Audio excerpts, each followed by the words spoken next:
Art the Clown is back, baby. Terrifier 3 releases this week, October 11th in theaters. I had the chance to see it at Fantastic Fest a couple weeks back at its world premiere. It was an incredible experience. I can't wait to talk about it. This is my non-spoiler review.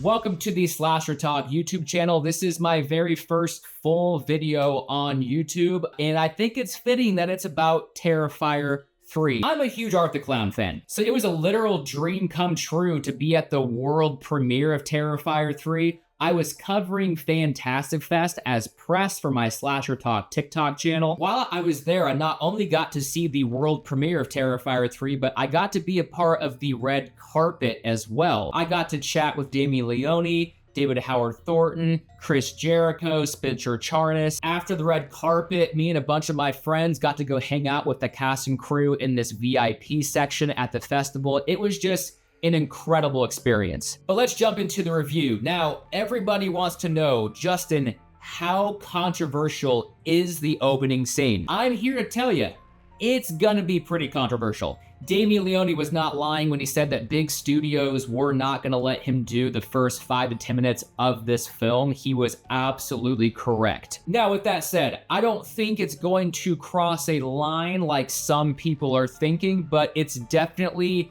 taboo. It's shocking for general audiences. I was fist pumping. I gave this film a 5 out of 5 before the title card even appeared, but I'm a fucking psycho. Let's get this out of the way too. Does Terrifier 3 top Terrifier 2's bedroom scene or Terrifier 1's hacksaw scene? There is one kill that will be classified as the kill in Terrifier 3, but with that said, every single kill in this film is ramped up to 11. Every single kill in this film pushes boundaries, and multiple times throughout this film, my jaw was dropped. I was looking around to my friends going, are you seeing this? So if you're a Terrifier fan for the graphic, over-the-top kills, Terrifier 3 will not disappoint. I mean, they gave Art the Clown a fucking chainsaw. Speaking of Art the Clown, David Howard Thornton is having an absolute blast in this film. There are scenes when he turns it on where he is absolutely terrifying, but he is somehow even more hilarious in Terrifier 3 than in Terrifier 2, which I personally think fits really well for this Christmas holiday theme that they have going on for this film. You do have some very intense moments here.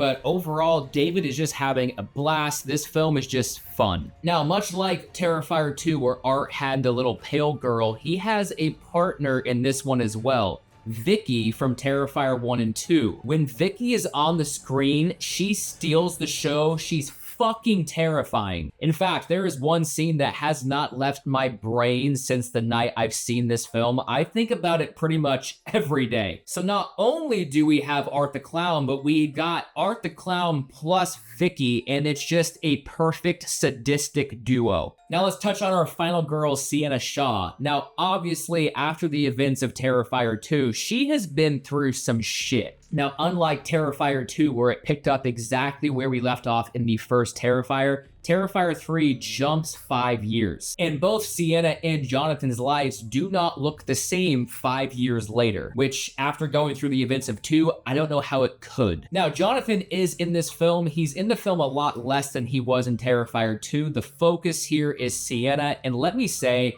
Lauren LaVera absolutely crushes it. Sienna is a lot more layered here. She has a lot more to process. She has a lot more to her, and Lauren LaVera just delivers an exceptional performance. Now, as far as story, after Terrifier 2, we were left with a lot of questions, and Terrifier 3 does answer some of those, not everything. But how Damien decides to tell the story in 3, its pacing, everything is so much better in Terrifier 3. I think a lot of people will enjoy it. There seems to be a split amongst the fan base where some people weren't so keen on the whole supernatural, the story, the plot. They wanted Art to go back to just doing his thing, and I think that there's a nice medium here. Which leads me into the negatives that I had of this film. Honestly, there aren't a lot. I feel like the only thing that I was kind of like battling with was we had so many questions in Terrifier 2, and Some got answered, some didn't. You still leave Terrifier 3 being like, what exactly is going on? Now, for the future of the franchise, at FantastiFest, Damien Leone did confirm that there will be a Terrifier 4. On top of that, just recently, he did say that there is a director's cut of Terrifier 3. His first original cut of this film was about 2.5 hours long, but after the critique of Terrifier 2, he wanted to be sure that he put out Terrifier 3 in a more like digestible runtime, not only for the fans, but for the partners invested in the film as well. But as a massive fan of the franchise, here's to hoping we get that director's cut. Now, I don't care what anybody says. This film is relentless, it's diabolical, it's sadistic, it's over the top, bloody, graphic, and gory. On top of all that, it's an absolute fucking blast. So I feel if you are a fan of the Terrifier franchise at all, you are going to absolutely fucking love Terrifier 3. Now, if you'll excuse me, I gotta go get ready for Friday night.